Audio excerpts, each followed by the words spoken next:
Corona खौफ के बीच अब ब्लैक फंगस जिंदगी में अंधेरा फैला रहा है।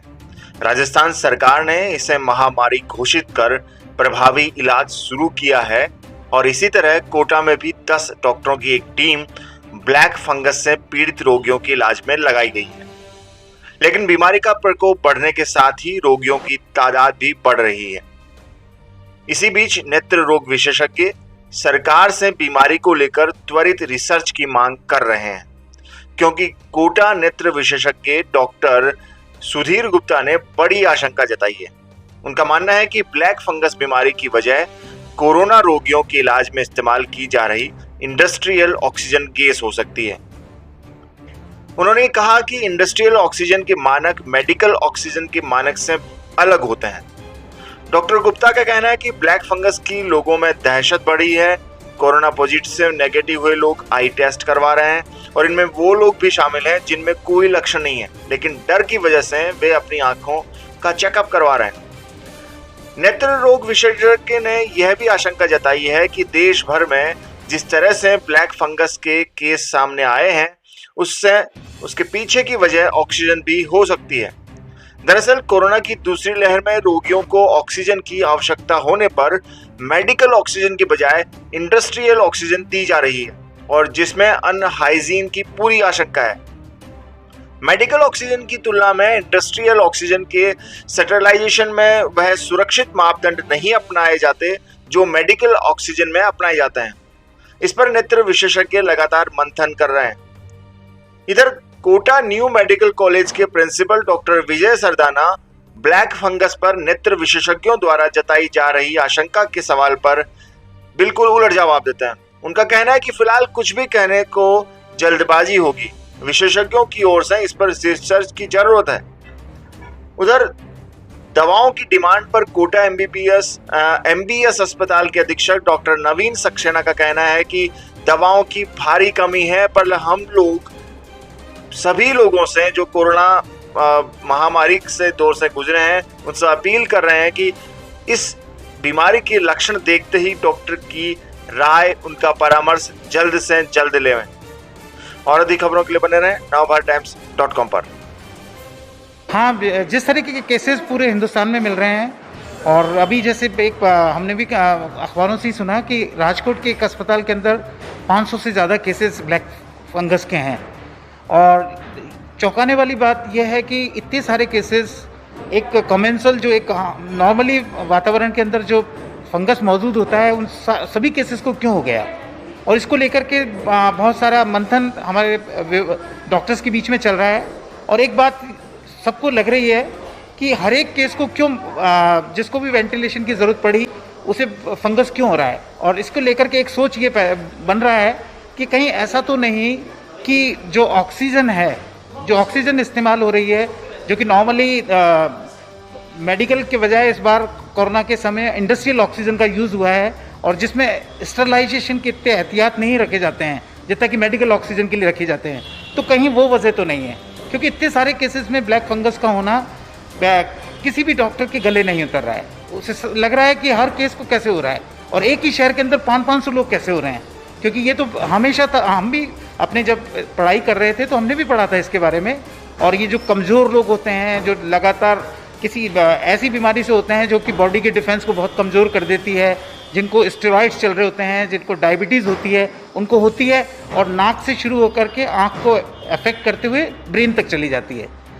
लेकिन अभी जो चौंकाने वाली बात है, पहली तो ये है कि एक लोगों के अंदर एक ऐसा डर बन गया है कि जिस किसी को भी, जैसे कि ये जो अभी मैं जिनको देख रहा था लेडी को, तो उनको सितंबर में कोरोना हुआ था, लेकिन उनको भी इस बात का इतना खौफ है कि वो आज ये 7 या 8 महीने के बाद में ब्लैक फंगस के बारे में अपने डाउट क्लियर करने के लिए आई हैं। बहुत सारे जिनको कि कहीं क्लिनिकली कोई भी वजह नज़र नहीं आती कि उन्हें हमें दिखाने आने की ज़रूरत है, लेकिन सबके अंदर क्योंकि इस सब तरफ इसकी चर्चा है मीडिया में, सब तरह के आपस में एक दूसरे की बातों में पास नहीं आ जाए।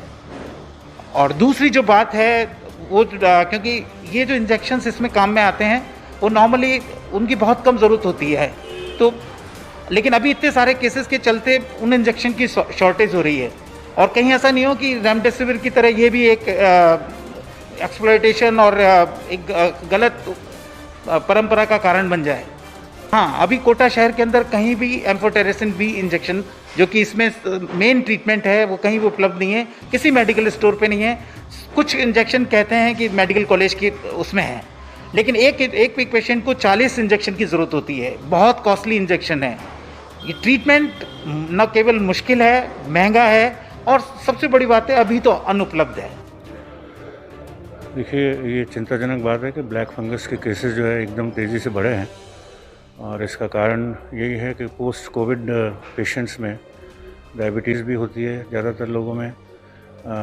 उनकी इम्यूनिटी कम होने के दूसरे कारण भी होते हैं, वो स्टेरॉइड, जिसमें स्टेरॉइड का यूजेज एक है, ल्यूकोपीनिया दूसरा है। तो ऐसे में ये जो ब्लैक फंगस है, ऐसे लोग उसके संक्रमण के लिए प्रोन हो जाते हैं। ऐसे केसेस की संख्या इसलिए बढ़ी है, और इसको देखते हुए राज्य सरकार ने इसको महामारी भी घोषित किया है। और हम यहाँ अपने स्तर पर एक वार्ड हमने डेडिकेट किया, मेडिकल डी वार्ड, इसी के लिए, और एक 10 डॉक्टर का मेडिकल बोर्ड बनाया। उस बोर्ड में फिजिशियन हैं, न्यूरोलॉजिस्ट हैं, न्यूरोसर्जन हैं, एनेस्थेटिस्ट हैं, प्लास्टिक सर्जन हैं, जो कि केस बाय केस को स्टडी करके उनके मैनेजमेंट स्ट्रेटजी डिसाइड करेंगे। एक ऑपरेशन थिएटर भी इसके लिए डेजिग्नेट किया है, और सारी जो टेस्ट हैं वो निःशुल्क होंगे, चाहे वो सीटी हो, चाहे एमआरआई हो, चाहे KOH माउंटिंग हो, उसकी पस की, मवाद की, बायोप्सी की, ये सब हमने व्यवस्था की है। और लोगों को इसमें जागरूक होना पड़ेगा कि जैसे ही सिम्टम शुरू हों, पेरी ऑर्बिटल एरिया में पेन हो, तो वो फटाफट जल्द से जल्द डॉक्टरी सलाह लें। इसको इतना ना बढ़ने दें कि विजन ही चली जाए। कई लोग ऐसे हैं जो विजन के जाने के बाद पहली दफ़ा आते हैं, तो उसमें विजन सेव होना बड़ा मुश्किल है। जो साइट है, विजन है, वो बहुत एक प्रेशियस है, और ज़्यादा देर करते हैं तो ये ब्रेन में भी एंटर हो जाता है, एक ट्यूमर की तरह बिहेव करता है। तो इसलिए समय पर इसका इलाज होना आवश्यक है, जिससे कि न सिर्फ नज़र को बचाया जा सके, बल्कि वो जो डिसफिगरमेंट होता है सर्जरी के बाद में फेस का, वो भी बहुत हॉरिफाइंग होता है, उससे भी बचा जा सके। अभी 6 पेशेंट्स हमारे यहाँ एडमिटेड हैं, जिसमें 3 के करीबन ऑलरेडी नज़र जाने के बाद ही वो आए थे। तो हमारी जो कमेटी है उनको केस बाय केस मैनेजमेंट का डिस्कशन कर रही है। एक को तो आज सर्जरी के लिए भी लिया जा रहा है। तो केसेस जिस तरह से दूसरी जगह आ रहे हैं, उसी तरह के केसेस यहाँ आ रहे हैं। और इसमें जनता को जागरूक होने की ज़रूरत है कि वेट ना करें उसको बढ़ने का, उसके ठीक होने का। और अगर आपको कोविड हो चुका है तो जल्द से जल्द, देखिए, जो डिफरेंट संपर्क सूत्रों से हमें मालूम चला है, उससे मेरा अंदाज़ा है कि 40 से 50 केस के बीच में तो होने चाहिए। नहीं, इसके कोई प्रमाण नहीं है अभी। ये कहना उचित नहीं होगा, अभी इतना जल्दी किसी निष्कर्ष पे पहुंचना उचित नहीं होगा। हाँ, इस पे एक्सपर्ट ओपिनियंस होंगी। अगर एक्सपर्ट लोगों की, एक्सपर्ट ग्रुप की ओपिनियन की ज़रूरत है, तो एकदम से इस पे कंक्लूजन पे जंप करना उचित। नई महामारी घोषित हुई है, हमारे यहाँ वार्ड भी जनरेट हुआ है, आज एक थिएटर भी हमने चिन्हित कर दिया है। इसमें जो लाइपोसोमल एम्फोटेरेसिन, इसकी जो रिकमेंडेड ड्रग है, लाइपोसोमल अभी जो एम्फोटेरेसिन बी है वो उपलब्ध नहीं हो पा रहा है, और जो प्लेन एम्फोटेरेसिन बी है, कुछ चिकित्सक वो भी एडवाइस कर रहे हैं। अभी हमारे पास कल 10 पड़े हुए थे, तो हमने जो मरीज हमारे 5 भर्ती हैं उनको इशू कर दिए हैं। कुछ कमी पड़ी थी तो जेकेलॉन से हमने मंगा लिए थे 4 और, तो कल हमने कर दिया था, पर आज विदित हुआ है कि जेकेलॉन में भी नहीं है। और हमने जो संबंधित फर्म है, तो उसके लिए क्या है कि 200 का ऑर्डर किया है अभी, क्योंकि पेशेंट 5 ही हैं MBS के अंदर। और हम प्रयासरत भी हैं, प्रधानाचार्य महोदय से बात हो गई है, यदि किसी भी दर पे, चाहे जयपुर में हो, कहीं भी मिल रहे हैं, तो हम खरीद के प्रयास कर रहे हैं अभी।